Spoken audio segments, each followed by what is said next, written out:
Временният главен прокурор подаде оставка от поста, който всъщност заемаше незаконно.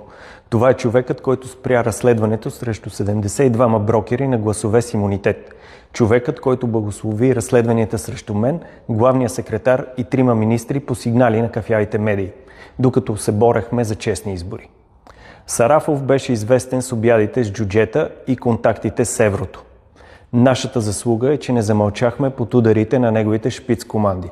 Дадохме кураж на смелите хора в прокуратурата да счупят омертата, да свидетелстват за мрежите от зависимости. Тези показания остават и могат да бъдат използвани, за да се разнищят до край всички плетки и връзки, които са завързали прокуратурата и пречат да работи в полза на обществото. Сега виждаме 2 риска. Синдромът 26 секунди се пренесе и в прокурорската колегия. Поразяващо бързо и със завидно единодушие свалиха Сарафов.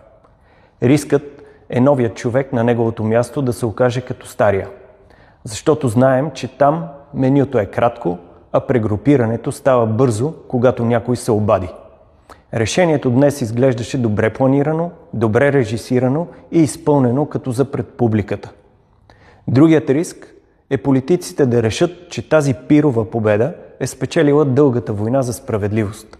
Истината е, че нищо не започва и няма да свърши с Сарафов. И новите и старите политици имат какво да направят по тази критична тема. И трябва да действат мъдро, но бързо. Не с закани, а с закони.